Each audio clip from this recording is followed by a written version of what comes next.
Saludos, ¿qué tal? Bienvenidos. Vamos a abrir aquí nueva edición de La Lengua Desatada y en este caso vamos a hablar de comunicación, como siempre, de comunicación con palabras, pero también de comunicación sin palabras. Por ejemplo, una campana puede comunicar con su sonido muchas cosas y también parece ser que se pueden hacer hasta declaraciones de amor sin decir ni pío. ¿Quién nos va a hablar de la cultura tradicional, de todo lo que tiene que ver con estos asuntos? Pues nuestro querido Paco Blanco. ¿Qué tal, Paco? ¿Cómo estás? Bienvenido. Pues encantado de empezar el año hablando de la tradición, que es, como tú sabes, el itinerario de mi vida. Así es, itinerario de tu vida que ahora vas a seguir transitando, como no, porque esto de la cultura tradicional, del patrimonio inmaterial es algo que es inherente a ti desde hace muchísimos años, pero ahora lo vas a hacer con más calma, porque ya llegó la jubilación, Paco, como director del Instituto de las Identidades, dejamos a un lado ya esas responsabilidades. ¿Cómo has empezado? Porque llevas muy poquito, unos meses nada más. Pues sí, a partir de me jubilé el 15 de noviembre y bueno, pues estoy encantado en el sentido que puedo dedicar todas mis energías y todo el esfuerzo a investigar, a escribir y a hacer cosas y atender cosas como estas, ¿no? Como esto, ¿no? Entonces, atender invitaciones cariñosas de compañeros que me invitan a dar alguna conferencia, bueno, pues a eso, es decir, el puro placer. Así es el patrimonio inmaterial, como siempre nos gusta decir, en este caso por puro placer. Ya me habían preguntado los espectadores del programa, oye, ¿qué pasa con Paco? ¿Ya no vuelve? Que sí, que Paco vuelve y ahora ya está un poco más liberado. Hay una palabra que dices tú que me gusta mucho. ¿Cómo me decías un día? Espérate que me desenrede, ¿no? ¿Cómo era la palabra que usabas? No tengo ni idea. Una palabra que si me acuerdo a lo largo... un momento.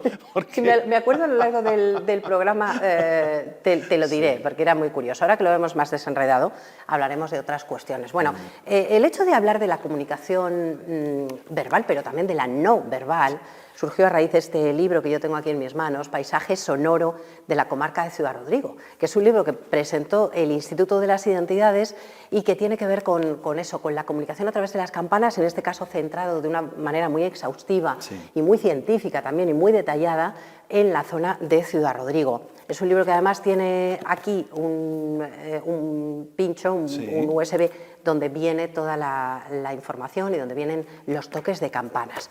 Yo me quedé ese día, Paco, alucinada de todo lo que se puede decir con el toque de campanas, que uno tiene la idea de que, bueno, pues hombre, son un par de informaciones, es cuando hay que salir corriendo porque pasa algo, o bueno, cuando hay un difunto, ¿no? Caramba, las campanas, Paco, es uno de los ejemplos de los muchos que ahora veremos de comunicación no verbal, ¿no? Exactamente, mira, la comunicación no verbal tiene muchísimas ramificaciones en el mundo de la tradición, pero tanto en la verbal como en la no verbal, es necesario que quienes ejecuten, quienes utilicen esa comunicación, tanto los que la emiten como los que la reciben, sean conocedores de los códigos para descifrarlas. Digo esto porque incluso en el léxico que tanto utilizamos, el léxico, los salmantinismos, ¿no? Este léxico nuestro que tanto nos gusta, muchas veces cuando utilizas eso que dicen por aquí, vaya palabra que has soltado, ¿no? Claro, es que forma parte de las hablas de Salamanca. Si tú no conoces de dónde viene, si tú no conoces el contexto en el que esa palabra se utiliza, pues estás perdido. Pues lo mismo ocurre con el lenguaje no verbal. Hablas de los toques de campanas, podemos empezar por ahí. Claro, evidentemente todavía en los pueblos existe, sobrevive también en la ciudad, pero quizás somos más ajenos, ni siquiera nos damos cuenta de que las campanas suenan de cuando en cuando. Pero en los pueblos la campana era fundamental porque servía para comunicar mensajes a la población. Evidentemente, quienes escuchaban la campana con esos mensajes sabían interpretarla y, desde luego, quienes se encargaban, los campaneros y la gente que utilizaba la campana, claro que sabía cómo tenía que ser, que, cuidado, no son siempre iguales. Es decir, un toque determinado, a misa, el primer toque de llamada a misa en un pueblo no es exactamente igual que en otro, hay mucha diferencia. Bueno, pues esa diversidad, esas variantes, que es un término que utilizamos mucho cuando hablamos del patrimonio inmaterial, también existe en el mundo de las campanas. Bueno, la primera palabra que a mí me viene a la cabeza es repique. Y cuando uno piensa en repique, en repiquetear, repiqueteo, suena como alegre, ¿no? ¿El repique siempre es alegre o no? El repique normalmente es un tipo de toque que se utiliza cuando es fiesta grande, cuando es una procesión. En general, el repique suena a eso, suena a celebración festiva, pero festiva especial, no un domingo, no cualquier día. En ese sentido, los repiques también varían mucho, ¿eh? Hay repiques en los cuales, pues hoy, por ejemplo, cada vez se va perdiendo un poquito la diversidad, pero antes, por ejemplo, se volteaban las campanas, se tiraba del yugo, de la melena que sujeta la campana y se le daba, se volteaba totalmente la campana, las campanas, la grande, la chica, y ese juego de sonidos, de agudos y graves, daban una sonoridad, proporcionaban una parte de ese paisaje sonoro del mundo rural absolutamente fascinante. Oye, has dicho la melena, qué curioso, esa es la cuerda que une las No, campanas, es la madera, lo que en unos sitios se llama yugo, en otros es melena, vale, la parte superior, donde va sujeta la campana. Melena, qué ¿vale? bonito. Bueno, el repiqueteo nos encanta. Hay otra cosa que nos gusta menos, que es el toque de difuntos, Paco, Sí. que es, pues eso, fúnebre, un toque fúnebre que además, según recoge, por ejemplo, ese libro, es diferente para hombres y mujeres, Sí, mira, y para niños y niñas sí, también, ¿no? En relación, los sonidos de las campanas relacionados con la muerte, en general tienen, digamos, por lo menos 3 o 4 categorías. Una, avisa cuando alguien está a punto de morir, el toque de agonía, ¿eh? E incluso avisa de si la persona que está a punto de morir o que está agonizando es hombre o mujer, incluso si es niño o niña. Incluso llegan a precisar si es o no miembro de alguna de las cofradías del pueblo. Y eso mismo se traslada a otras tipologías que tienen que ver con el anuncio de la muerte. Cuando alguien ha muerto ya, entonces se comunica y el toque es diferente. Y el toque vuelve, insisto, a determinar si es hombre o mujer, si es niño o niña, ¿vale? Independientemente de eso, para llamar a una misa de difunto, el toque es diferente a una misa habitual.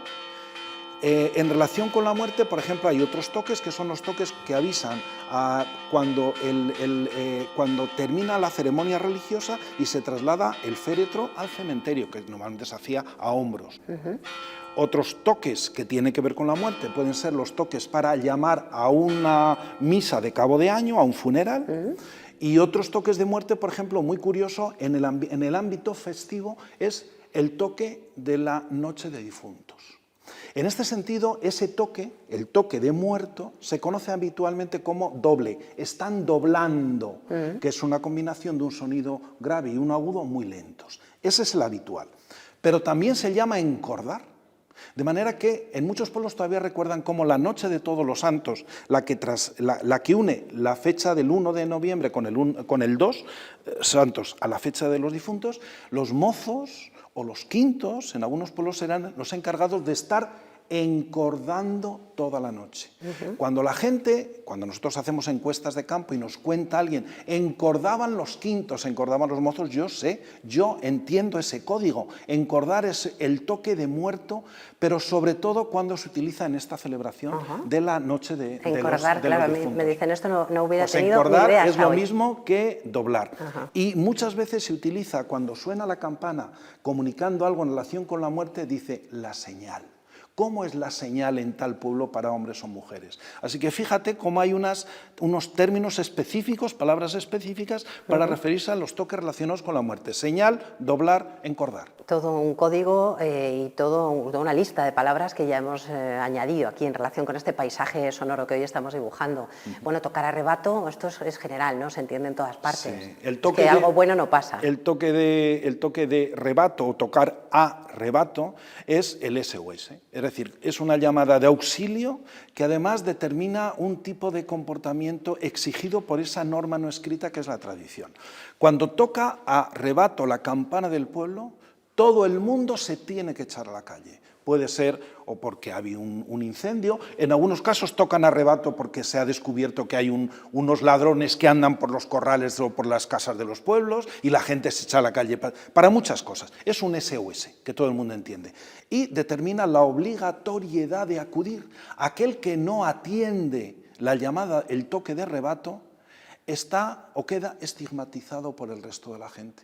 porque no atiende a una norma fundamental que es la norma de la solidaridad colectiva, que supone atender a una llamada de socorro en beneficio de los demás, entre otras cosas porque mañana te puede tocar a ti y puedes necesitarlo tú. Puede ser un incendio, pueden ser muchas cosas. El toque de rebato es muy conocido. Vamos, que si no vas te retratas, ¿no? Ya quedas retratado para siempre.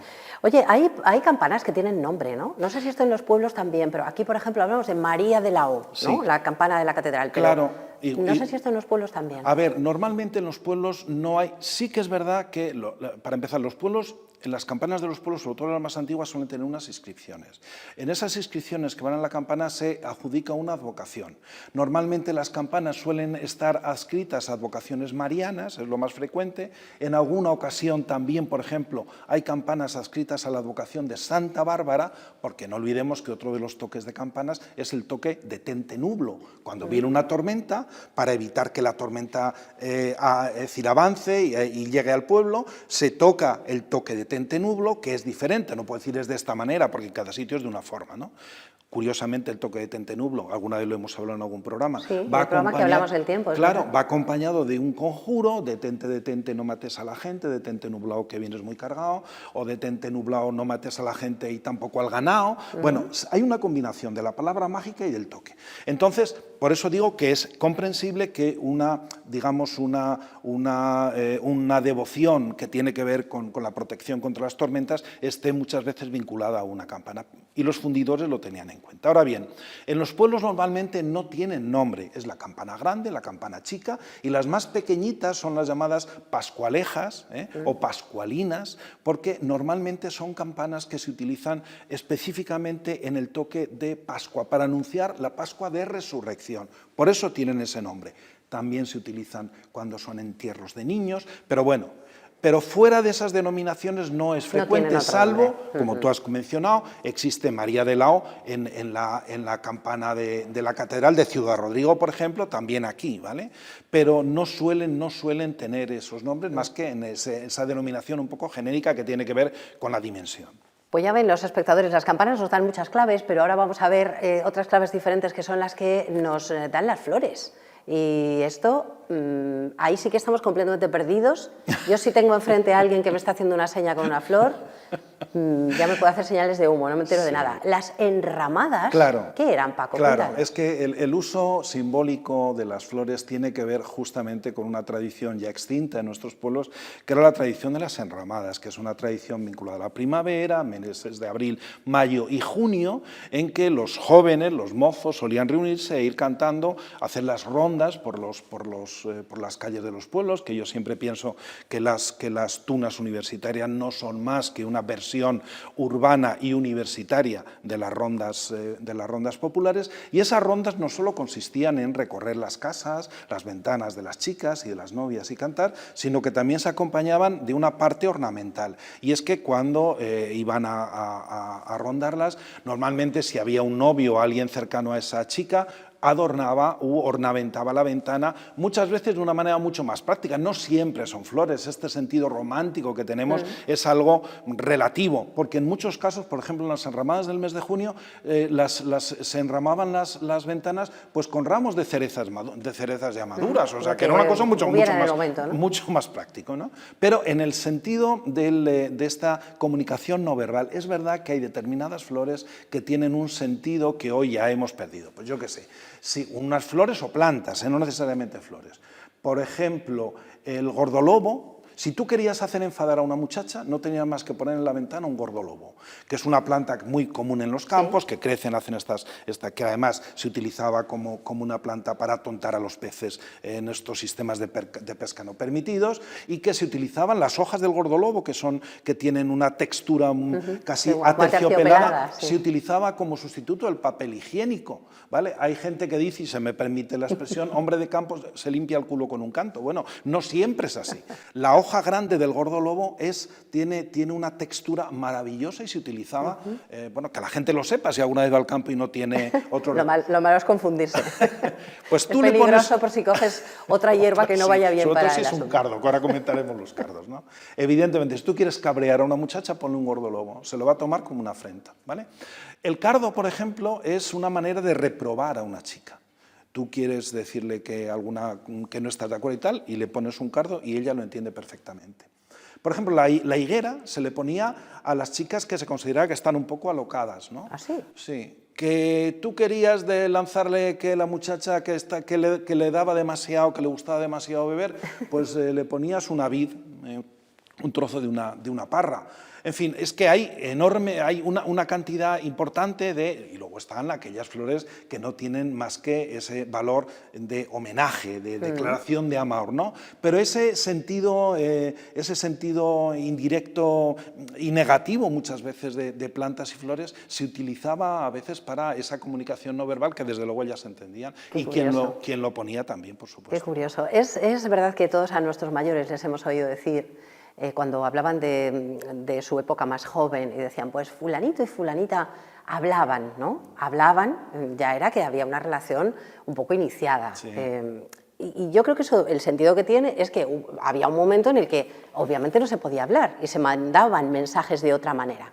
Por ejemplo, ¿cómo? ¿Qué otra comunicación no verbal? Bueno, en Salamanca, por ejemplo, todos sabemos que la gente paseaba de una manera muy curiosa, los hombres en un sentido y las mujeres en otro, y entonces llegaba un momento en el que se cruzaban y se miraban. Sí. Pues aparte, obviamente, de la mirada, ¿qué mensajes había para Mira, es curioso para ahora decir, oye, me gustas? que dices lo de hablar? Es verdad que cuando están...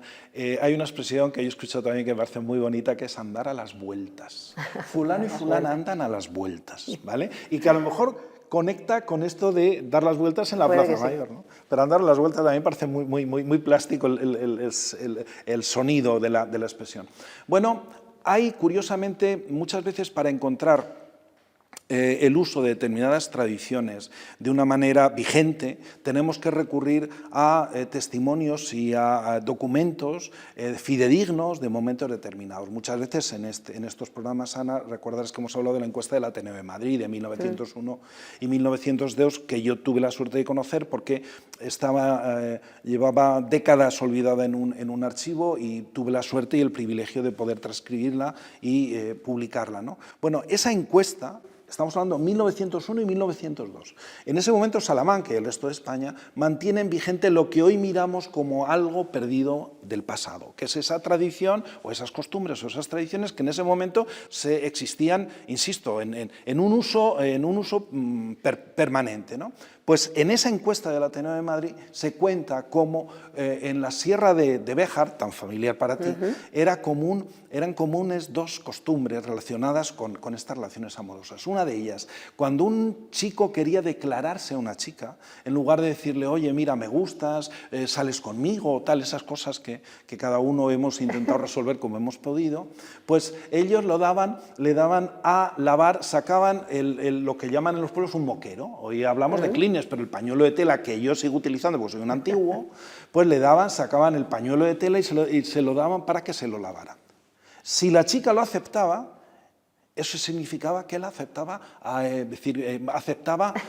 ratificaba la chica la relación. Cuidado, una cosa es que a la chica diga, sí, yo estoy dispuesto a salir contigo, y otra cosa muy distinta es que luego la familia lo acepte. Ah, claro, claro. Segundo paso, cuando el chico quiere pedir a la familia autorización, es decir, quiere oficializar de alguna manera la relación, porque si no se oficializa hay ciertas prácticas que no pueden los novios ejecutar. Por ejemplo, no puede acompañarla a casa si la relación no está aceptada familiarmente. No pueden bailar más de 2 bailes seguidos en el pueblo, porque le señalan con el dedo, le sacan cantares, como dicen en los pueblos, ¿vale? Es decir, esa manera de oficializar la relación era de la siguiente forma.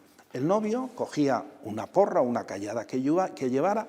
Tú has visto, y la gente que ha visto las casas de los pueblos, quien son de pueblo, conoce las gateras. La gatera es ese agujero circular que suele estar en la parte baja de las puertas de las casas, por donde el gato entraba y salía a su libre albedrío de la casa. Bueno, pues la persona que quería pedir autorización a la familia cogía la porra o la callada, la lanzaba con un golpe fuerte por la gatera dentro y decía, porra dentro. Si no se la devolvían, si la porra se quedaba dentro, era una manera de aceptarle. Entendía, y a partir de ahí ya sería aceptado en casa, podrían continuar. Ahora bien, si la porra salía despedida hacia afuera, era un rechazo explícito de esa relación que en algunas ocasiones podría volver a intentarlo más tarde. haciendo méritos de diferente índole, ¿no? Bueno, estamos hablando de comunicación no verbal. Qué tremendo, o sea, meter esa porra, dices tú, la sí, callada, lo que llevar un bastón, ¿no? o una la callada o lo gatera, que entrara y diciendo, el padre porra dentro. probablemente Ahí al quedaba. que devolvía eso decía, majo, cúrratelo, que Sí. no tienes nada que hacer, ¿no? Sí, Caramba, qué interesante. Bueno, eso desde luego era un primer paso, porque luego ya lo que es la pedida formal, lo que se llama la pedida, eso ya era otra cosa, ¿no? A ver, ya, ahí ya había intervienen formales. los padres más directamente de ambas. Es verdad que cuando hablamos, muchas veces cuando hablamos de estas costumbres, de las pedidas, y estamos hablando de incluso de las condiciones de los matrimonios, realmente es algo, que no era común a todas las clases sociales. La mayor parte, el común, igual que cuando hablamos de los tabúes de la mujer que acaba de parir, guardar la cuarentena. Mira, si la mujer tenía que ir a trabajar al campo, se saltaba la torera la cuarentena porque no tenía más remedio. Entonces, todas estas costumbres, los tabúes, todas estas cosas, hay que mirarlo un poco con cierta distancia y dependiendo un poco de las clases sociales. En relación con esto que digo, es verdad que muchas veces la mayor parte de estas familias, ¿qué podían negociar? Si no tenían nada. O sea, si los padres apenas podían aportarle en algo, yo creo que hemos hablado en algún programa de la hijuela, ¿no? De cosas que aportaban los padres a los hijos como un anticipo sobre la herencia y que dejaban en un documento escrito. Y cuando tú ves las hijuelas, yo veo la de mi madre, que la tengo, la de mis abuelos, ¿no? Donde lo que aportan los padres es un yugo que está roto, o una manta que está raída, o una silla que le falta una pata, y dices, ¿pero cómo pueden dejarle? Pues sí, porque menos es nada, porque claro, a partir de ahí lo pueden arreglar, pero es una manera de empezar la vida cuando es que parten de -0, claro, ni siquiera de 0. Entonces todo tenía valor, lógicamente. Esas reuniones en que fijaban las bodas muchas veces también servían para ponerse de acuerdo, oye, ¿qué podemos darle? ¿Qué podemos dejarle? ¿De qué manera podemos ayudarle? Y luego también determinar en cómo van a hacer la boda, en qué momento, cómo, que esta es otra historia. Claro, las bodas de ahora no tienen que ver con las de antes. En las bodas de antes ya no es que los padres ayudaran, que a veces ahora ayudan pidiendo créditos, eso lo sabemos, y los novios también. No, estamos hablando de una época en la cual la solidaridad colectiva servía para ayudar a la boda. De manera que, por ejemplo, antes de la boda, familiares y amigos iban y le llevaban a los padres que asumían el gasto de la boda, lo que llamaban los algos. Yo creo que ahora lo hemos comentado. Sí, los algos, ¿qué es? Pues que le llevan una docena de huevos, un gallo, un no sé qué. O sea, todo eso para contribuir al banquete. Sí, porque sí. es que este concepto, Los algos, qué interesante esa palabra concepto también. que tenemos hoy de las bodas como fasto absolutamente desmadrado, hiperbólico, eso es algo inconcebible en la sociedad tradicional. Bueno, pues hemos hecho un repaso rápido, como siempre, y nos quedan montones de cosas por preguntar a Paco, que ya dejaremos para otro programa, en torno a esta comunicación no verbal, que también nos ha llevado a palabras muy interesantes que muchos de nosotros desconocíamos y seguro que los espectadores. Bueno, Paco, antes de irnos, vamos a seguir con nuestra buena costumbre de pedirte una recomendación, un librito. ¿Qué nos traes hoy? Librito, no sé si es librito, pero si me permites, aunque hemos hecho referencia a él en más de un programa, por lo que tiene, por lo que significa, por los años de esfuerzo que ha supuesto y porque en él hay mucha gente implicada, este Diccionario de las Hablas de Salamanca, que es un libro además en el que tiene también mucho que ver alguien que es colaborador de este programa, que es Julio Borrego, un buen amigo personal, amigo del programa, y gracias a él hace más de 10 años, hablando, él y yo, pues planteamos la necesidad de que se pusiera en marcha este diccionario. Tardó más de 10 años en hacerse. Y realmente es uno de esos diccionarios. ¿Cómo vas a recomendar un diccionario? No, un diccionario claro, no, pero no. sí. Claro, claro. O sea, cualquier salmantino que se precie debería tenerlo en su casa.